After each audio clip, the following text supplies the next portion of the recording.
Good Been having evening some. and welcome to the Tuesday Tea Time for St Andrews Golf Magazine. This week I'm joined by Les Bailey of Pro Golf Now and Elizabeth Bethel of Pro Golf Now. It's been a beautiful day here in St Andrews and I've got some news to share with you. We're actually going ahead and producing a second edition especially for the Masters, the first week in April. It's a packed edition with features on Bobby Jones, Tiger Woods, Jack Nicklaus, Seve, Faldo, all the players that have won the Open here in St Andrews, and have a link with Augusta. We'll also have an exclusive interview with the Sky Sports golf commentator Ewan Murray, and plenty more besides that, as well as a preview to the golf season here in St Andrews. Our new website, standrewsgolfmagazine.com, should launch at the end of next week, and we're getting going for a busy year in golf. This week we'll be discussing last week's World Golf Championship at Doral. We'll be talking about the ladies' game in some detail, as well as previewing the Tampa Bay event on the PGA Tour. So, last week, the WGC Cadillac Championship was played on the redesigned Blue Monster Golf Course at Doral. Incredible event where only 3 players managed to finish under par for the entire week. And I was just wondering, both of you, Les and Elizabeth, your views on a golf course that brought the players to their knees. Well, I think Mr. Trump's got a edge on the market for used golf balls that he scrapes out of the lake. 'Cause I think there was 113 of them in the water. Holy cow! And this is the top 50 players in the world, man. We're dumping them in, and Mr. Trump saying in an interview that he wants to bring the water back into play on some more holes. So, good luck. I think actually, Les, that 113 was just on Friday. I think it was over 300 during the week. You're right. Yeah. I mean, Friday was a bloodbath. Everybody expressed their pleasure that round of golf was over. It sure was a very, very demanding golf course, and I think they'll have to make some changes, and that'll just come with maturity for the grass, I think. Every ball that looked like it was going to go in the water did go in the water. Matt, are you suggesting we need to dumb down the golf courses? I think we need to have an occasional really hard, challenging golf course. Well, I completely agree, but there were some shots that weren't really in trouble and they rolled into the water, I think. In fact, I even mentioned in a blog yesterday that the shot that Justin Rose hit to the ninth green, it was par 3. I think it was on Saturday that actually hit the green and went over the top of the flagstick. He hit the green and stopped, the stop and hop thing. Yeah. And then it just trickled off the green into the water. And I'm thinking, that's not fair. They need to fix that because he should have been, he should have got a birdie putt out of that deal instead of having to scramble for a bogey. That's just too much, in my opinion. Yeah, I mean, it was a great event, and it came down to the very last hole, which is what you want from a WGC. It felt like a major all week. The golf course demanded so much more than it ever has done before of every player. So, I mean, I'm a fan of the golf course, but I think it does need tweaking. Yeah, I think the bad thing was the Friday round where they had the 30-mile-an-hour gust winds. But as I pointed out in another blog, that the scores didn't get much better over the weekend. No. I mean, you can say what you want, but they, even after the wind laid down, it still didn't get much better. Well, you're never going to be able to control the wind and the elements. That's part of what golf is about. Yeah. But you're right. Those balls need to stick when they hit the green. They just need to. Yeah, there's for U.S. Open, the guys played 2 weekends in a row. In fact, in almost U.S. Open conditions, PGA National was tough on the weekend because of a little bit of wind, and certainly Friday was brutal. I think Graham McDowell said it the best. He said, the only thing that got him around the place was trying to not, just trying not to do too much. Yeah. Try to keep him putting a big number on the board. Go ahead and take the bogey, but don't put the 8 and 9s on the scorecard like Sergio. I think Sergio put a 9 on the card there, and Oh my God! you know, Brett Rumford had an 11 on the 10th. Yeah. I think he's still there. He's still chipping, huh? Trying to get on the green. What I would say is that it did produce an exciting climax in the tournament, but it also produced ultra defensive golf at times. Yes. Players were having to really just get the ball on the green, and I'm all for risk and reward golf, which is what the golf course should be, and I think it will be as it matures. But it didn't. You didn't see the best of her because they were so scared that the ball was going to go in the water on most of the holes. So. But as you know, Patrick Reed, I mean, to most golf fans, I don't think they know how good this guy is, but you can only have to look back to the shot he hit when he won the Wyndham to see what a talent he is, and the way he controlled himself on that final day, when most people would have expected him to fall away on that golf course in those conditions against that field. Was really, really good stuff. And okay, he bogeyed the last couple of holes, but the way he played the last hole was really mature. He took all the danger out of play. He took a big score out of play, and he won the tournament and deserved to win because he led for, I think it was 3 of the 4 rounds. So I think he deserved to win. Yeah, I think had he gotten in a playoff, he might have lost because Skatesman, who finished second. Jamie Donaldson was playing pretty good, and Bubba Watson. And Bubba was starting to play pretty good coming in. So it might have been a touch and go there if he'd had to go to a playoff. I think he was smart doing what he did. Yeah, I think most normal everyday golfers can take some tips from what he did. I mean, he played the hole to make a score, and he did it. Well, you know, one of the problems that most of the guys had, I know they couldn't get too aggressive because of the greens, but this was their first out on this golf course since it's been redeveloped, so nobody really knew where to hit the ball and how to actually play the golf course. And I think they'll come back next year with at least a book on stay away from this spot and try to hit your shot there, and you know what I mean. Yeah, definitely. So Jamie Donaldson had a very good week, and he's starting now to produce in the biggest events. He had a good finish at the PGA Championship last year. Obviously, he's won Abu Dhabi when Tiger was in the field and Rory, and he's won the Irish Open, and he's now in the top 30 in the world, and he's contending in these bigger events. It's good to see a Welsh golfer do so well after so long since Ian Woosnam was at the top of the game. Since Woozy was around? Yeah. So, but also, one thing I will say is Bubba Watson, in years gone by, I don't think he would have been interested in contending on a day like that, on a course like that. But he really has got some mettle about him now.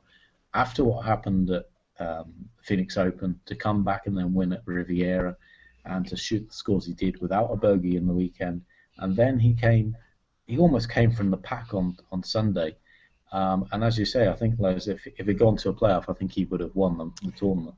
I do too.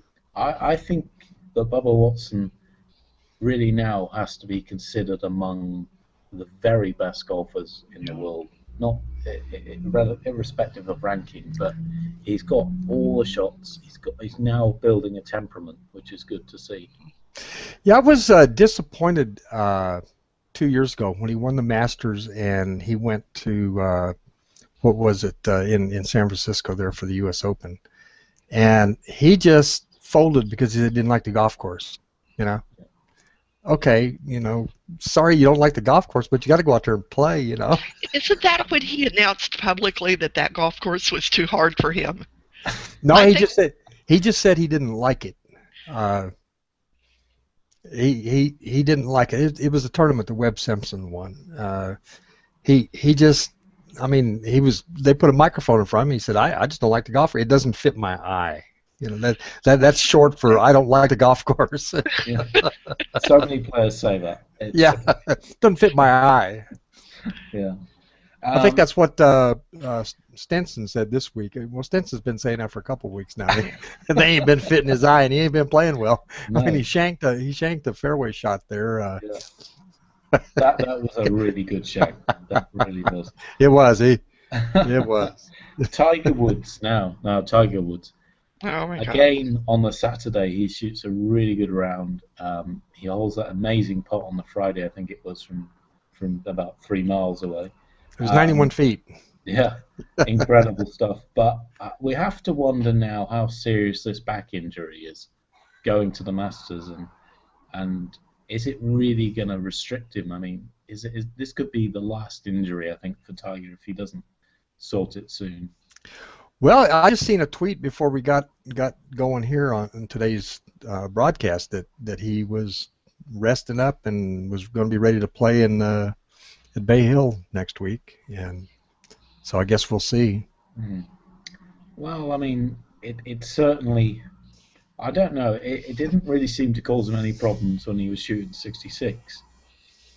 I just have a skeptical mind. I can't believe that, Matt. What are you implying that Tiger's making it? Well, Matt's got a point there, because if you'll take your mind back to 2008 when he won the U.S. Open against Rocco Mediate, just before he had his knee surgery. Yeah. Every time he'd hit a bad shot, he'd limp off the tee. If he hit a good shot, he was up and going down the fairway. You know, so there's some validity to what Matt's talking about. I think that it's definitely the worst start he's ever had as a professional, and unfortunately for him now, even when he gets into a position where he looks like he might challenge the lead, he falls away on Sunday, and this is just not what we're used to seeing. Even last season, really, when he won 5 times, you're not used to seeing this in a tournament where he's dominated the course before. He's dominated this championship, winning it 7 times. Same with Torrey Pines, same in Dubai. These are courses which he loves. He's played well on. He's won many times, and he's just not contending anymore. And he's almost he gets to near the lead and then he falls away dramatically. Well, you know, I think it was Bobby Jones that made the statement years and years and years ago that you know, golf was played on 268 acres of ground, but it was largely played in 5 inches between your ears. And I got to think that some of it just, you know, he doesn't have the metal, the grinding. You know, Tiger was a grinder. I mean, he took a page from Jim Furyk, you know, of grinding. And he just doesn't do it anymore. If he hits a bad shot, he looks around, smiles, limps a little bit, grabs his back, and goes to the next hole, you know. If he doesn't feel like competing, he just, you know. Well, I'd like to know from both of you what the process is for Tiger to withdraw. I mean, if in fact he's losing the stuff between his ears that makes him a competitor, why does he keep showing up? $9 million. That would be an incentive for me. I don't know about you, but maybe Tiger's got all the money he needs. You know. Well, I think he genuinely wants to build himself into the golfer that's capable of breaking Nicklaus's record, but it must be difficult now. I mean, he's not in a physical condition to go at the shots that he needs to go at, and when he misses the fairway, now he cannot recover. Well, I'm not sure that I'm convinced that all the workout and the weight he's putting on and the chiseling that he's doing to his body is helping him, because I mean, we saw back in the early 90s David Duval doing the same thing, and David Duval just went totally in the crapper over the chiseled muscles and the physique, you know, and everything. And you got to think that Lindsey Vonn is, you know, she's a workout nut too, so it can't be too good.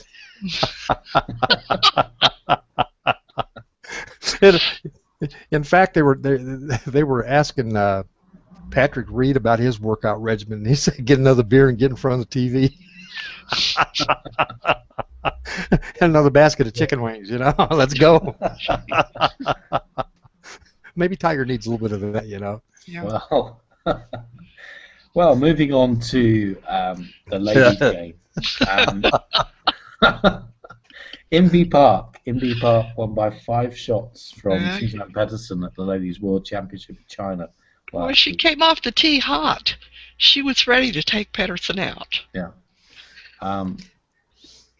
Elizabeth, did you actually see much of it, or did you? I confess, I slept. I slept. Ah. Ooh. I know, but there's only one can only stay awake so long. Yes. Yeah. I was jealous that some people further west were able to stay up and watch the thing. Yeah. Well, you know, that's what DVRs are for. You know, you can always watch it the next day. I saw that note that you wrote, and I wanted to tell you that if I knew how to work a DVR, that I could probably record it and watch it. But there are technical challenges here. No, Elizabeth, the modern equipment all has, you just go select it in the TV listing and it'll record it. It'll even just record new shows for you. If it's a rerun, it won't even bother for you. That tournament was not on television. It was streamed on YouTube. See, And that's a good thing from what I was saying a couple of weeks ago about the LET. They're making the tournaments now accessible free and to a wider audience, a younger audience, and a vibrant audience. So it's good to see that they made it available somewhere. You could watch it on the train or anywhere. You know, you don't have to, and you can watch it back whenever you want. Yeah, but you had to be awake. Of course, yeah. You had to be awake, and I wasn't awake. I wasn't awake either. Well, I think, you know, I personally think that if Inbee Park gets to the golf course and is putting, she's unbeatable. Yes, I do If she gets to roll in putts, you can just kiss it goodbye because she strikes the ball okay. She's got a decent short game, but man, when she gets that putter wrapped up and rolling them in the hole, she's just unbeatable. Well, Pedersen may just have to resign herself to second. Well, that's, you know, Suzanne hits the ball well. She has a short game, but her putter will just let her down sometimes. And Yeah. That's the old saying, drive for show and putt for dough. Well, I agree with you. I think Inbee came out. She said she was going to win. She said she came to win. I came to win this tournament, she said. And I thought, well, okay, let's see what she does. And she did what we've been talking about. She ground herself right through the leaderboard up to the top and then putted until everybody was lying there dead. That was it. She's certainly got. She seems to be back to the form that she showed last year. She came here to the British Open at St Andrews. The attention of the world was on her, looking for the 4th straight major. Such incredible pressure. Yeah.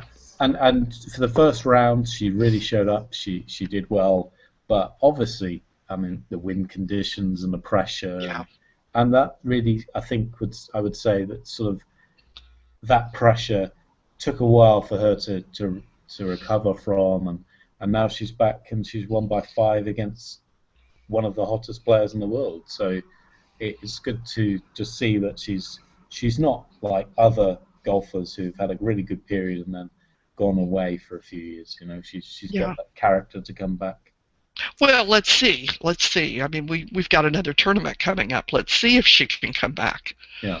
Was this a fluke, or is she really back in that form that she was in last summer? Well, she's coming. You know, in a couple of weeks, they're going to come back to the West Coast, and it's going to be in her wheelhouse. I mean, that's where she won a lot of her stuff last year, was in the early part of the season on the West Coast. So she should do pretty well. And again, you know, that 5-inch spot between her ears sometimes goes south just like everybody else. Sure. You know? Well, I mean, moving on to talk about the West Coast, and that's really where the LPGA gets going.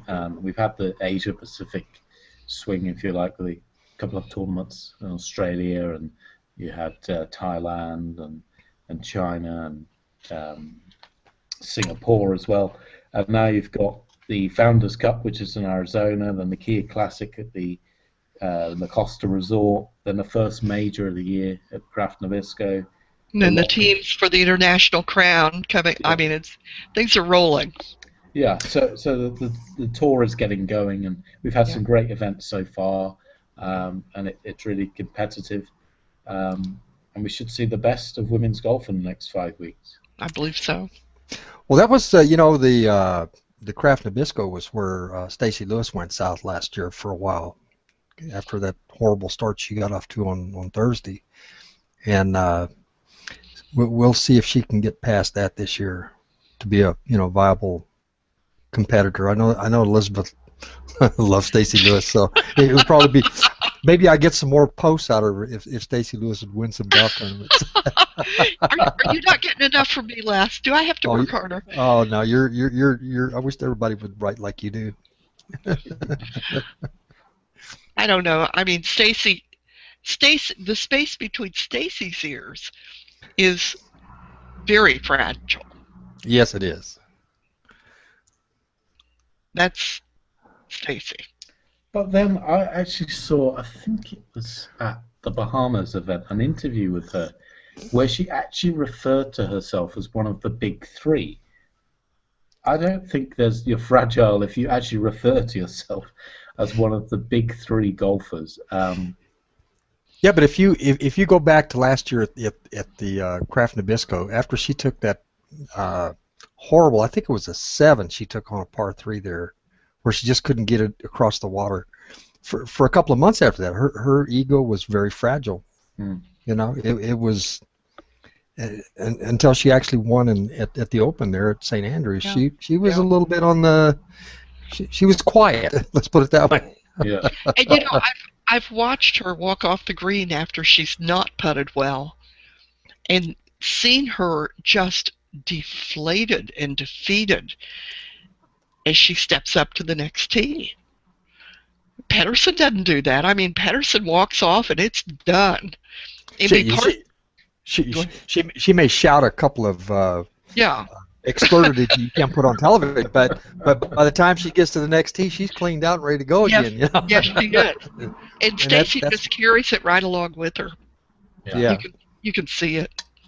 But that's the passion of golf, and not every golfer can be a robot. That's and you have to say, I mean, I've watched golf a lot for the last 20 odd years, and I think it's safe to say that finish at the Women's Open here at St Andrews was the best finish to a tournament in St Andrews since Seve in '84. Oh, it was stunning. To birdie 17 with a 5-iron in your hand, and then birdie 18, and win really from nowhere on the final day. Yeah. That's talent, and she obviously is a very passionate, emotional character, so that's good for the game, I think. You don't want to see just robots going from one hole to the next. You need these people. So this week also in Morocco you have the Lalla Meriem Cup, which is played at the same time or at the same place, I think, as the Hassan Trophy Dur, which is a European Tour event, and it's the only event, to my knowledge, I think, in the world that is played every year as a dual event between the men and the women, which follows on from our point last week about the World Golf Championships. And it's good to see because they interact on the range, and they enjoy doing that a lot. Your thoughts on the tournament this week, Elizabeth? Oh, it's going to be a fun tournament to watch unfold. I'm a Charlie Hall fan. I mean, I'm so enthusiastic about her, and she's going to win. She hasn't won. She's winless, and yet she's playing such good, strong golf. And so I'm kind of following Charlie along and thinking, well, this could be the one. Maybe this will be the one. Yeah. So Charlie's right up there on my radar, and I think that for me, that's one of the main pieces of this tournament. But another one is also that this cooperation and collaboration with the men's tour. is something that's good for everybody. And I'm glad that I hope that it gets some media coverage because the fans need to see this. Yeah. Not Yeah. not just those of us who love golf and write about it and talk about it, but ordinary fans.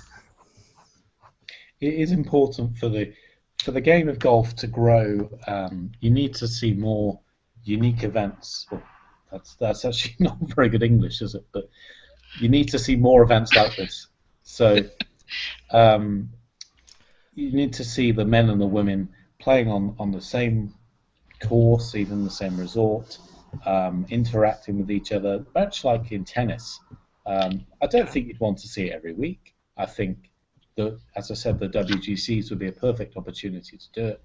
They're generally played at golf courses that have several courses, and it's shorter fields as well. So you could swap it around, so you could have the men and the women playing at the weekend together, and it's good for exposure for the women's game as well. Yes, As the US Women's Open will be this year at Pinehurst.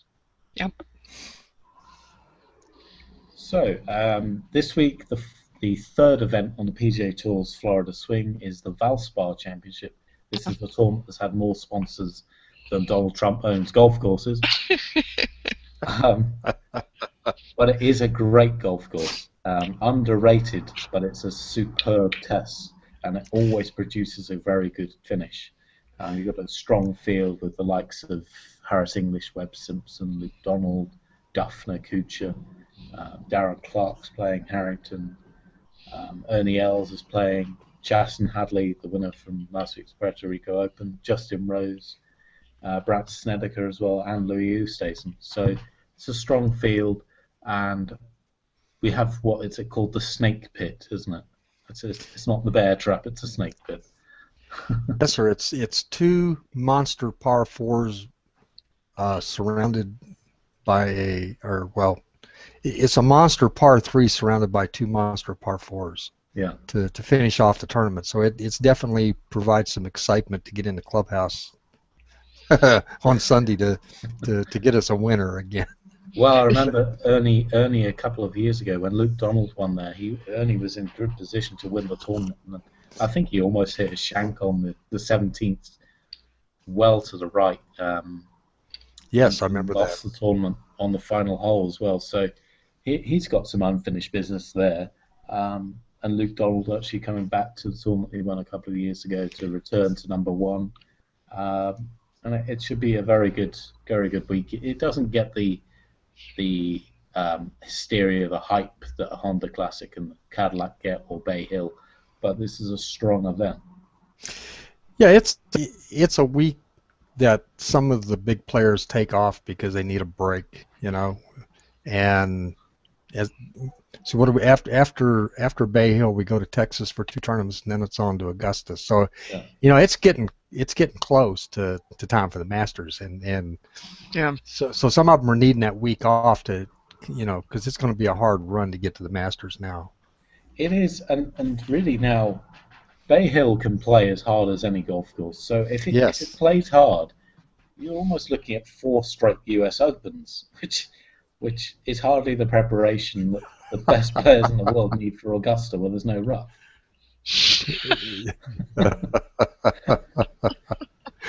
Well, after this last weekend, you got to put Patrick Reed in at least in the conversation when we're talking about Augusta. He's got some success there in his collegiate career, and so we'll see.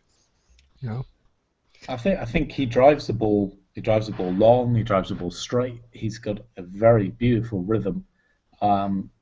It would be a surprise, obviously, if he was to win Augusta, but it wouldn't be a massive shock. He's won 3 times in just under a year, so he's won at Doral. He's probably a good sort of dark horse for the tournament as we sit now. But even though he's got some collegiate success there, I think the pressure of the Masters and the field that he'll be playing against. Yeah, I know he just beat them at Doral, but that was kind of a weird case there with that golf course the way it was. But I don't think it's his year to win the Masters, but I think I think you need to watch out for him. Yeah. He could be a dark horse, and like you said. Who do you see on top? You want to predict? What at the Masters? Yeah. Well, let's go for a prediction. What, 4 weeks? I personally, right now, if he gets back healthy again, is Jason Day. Jason Day is playing really well right now, and he's got all the tools it needs to win at Augusta. I mean, he finished second there or third there last year or year before last, and he's got some history there. So I'm going with Jason Day. Are you going to rule out Duffner? Yeah, it's not Duffner, of course. Okay. I mean, Duffner's got a really good short game. He's one of the best wedge players, on the south side of Phil Mickelson. But he gets a little erratic with his driver, and sometimes he has trouble hitting the green, and Yeah. I mean, he's a hell of an iron player. Duffner's got a good iron game as anybody. But I just don't think Augusta's his bag of tea. I would be more looking at him toward maybe a U.S. Open or another PGA finish, So Elizabeth, who would you say, as we sit 4 weeks away, somebody that you would say that would be a good chance of winning? At the Founders Cup? No, at the Masters. Oh, at the Masters. Well, see, you guys don't ever ask me about the men, because I am now. Okay, Duffner. I was thinking Duffner. Okay. That's why I floated him. Well, I think he has history in Georgia, doesn't he?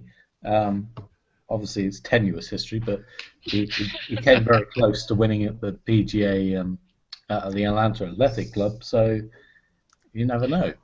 He's a great putter on his day. I mean, everybody says he's a weak putter, but I think he's actually a very good putter, and he's straight off the tee, and he's not short. I mean, none of them are short now. I mean, they all get 300 yards. And if you hit it on the right spot on the fairway, you'll get 30 or 40 yards of run. So he can certainly win. He's a major champion. He can win at Augusta. Hey, we're not talking about McIlroy. Why not? I haven't spoken yet. That's exactly. That's you took the words from my mouth. Right. It is Rory McIlroy's time to win at Augusta. The reason being is that he may have played not so good last week. I mean, he just was a little off over the weekend, and if you're a little off on that course, it makes you look stupid. So I would say he's playing great golf. He's had consistent finishes for the last 6 months. He knows how to get that ball around Augusta.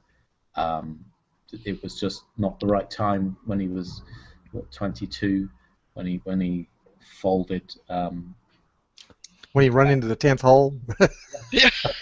Oh, God. Literally. Oh, God, that was horrible. That was awful. It was, and I still have memories of the night we were sat in a pub in St Andrews with one of my best friends, who is a very close friend of Rory's, and we were watching him, and obviously gets off to the shaky start, but he sort of holds it together until the turn, and then he gets to 10 and has a meltdown, 11, and then he gets on to 12, and then 13 he puts the ball in the creek there, and my friend just got up and went left. It was disappointing. It was demoralising. But then you look at the way the guy bounces back 9 weeks later and wins the US Open by 8. That's what it is about him, is his ability to bounce back so quickly. I think he is of the top golfers right now. He's playing the most consistent week in, week out golf, and he, as I said, I mean, he shot 3 great rounds, the first 3 rounds 3 years ago. So I would say that from my point of view, Rory's the guy that's going to walk away with a green jacket. All right, now who wants to put some money on the table with this stuff? Well, I was just going to mention that for a dark horse pick, a strictly dark horse pick that I pick every year for a dark horse pick at Augusta is Angel Cabrera. The guy shows up at Augusta every stinking year. Yeah. And he's got 2 green jackets already anyway. But yeah. I mean, you can't mention Augusta without at least thinking about it. You know, Oh, I because think he's going to be there. He's going to be there on Sunday afternoon. I guarantee you. he hit the shot of the year last year. In my opinion, it was the shot of the year to 18 when he had to, and he just nails this shot right next to the hole. And after Adam Scott's done what he's done, and then you see him walking off in the playoff with Adam Scott. The guy's a great gentleman, and he only wins big tournaments. I personally thought that I had never been a big Angel Cabrera fan, but after Adam Scott hit his shot to the number, what was it, number 10, in the playoff, and snuck it up there inside of Cabrera's. Cabrera looked at him and smiled and gave him a thumbs up. I said, man, that guy is one true gentleman when it comes to playing golf. So I instantly became an Angel Cabrera fan. Yeah, he's a great guy, and U.S. Open champion on Oakmont and Masters champion, and he's got a great record. But he has a siesta for about a year, and then wakes up during the biggest event in golf and wins it. Yes. So great player, and yeah, he could be good. Your question, Elizabeth, I don't bet, so Okay. that's fine. That's unfortunate. I could take some money off of you, and it would be fun. Hey, if you watch Facebook, he's already lost all of his money in soccer. So. Oh, I've been watching Facebook. I follow his suffering. Very good, Les. Very good. So he didn't have any money to bet on golf with. So it's been a wonderful week in golf, and we've got another great week coming up. It's a fantastic discussion this evening. We'll be back at the regular time of 9 p.m. next week in the UK. What would that be in America? 4 hours behind, so 5 p.m. for you guys. And hopefully see you all again next week. But for myself, right, Les, Cheers. and Elizabeth, it's good night. Have a good Bye-bye. Bye-bye. Thanks.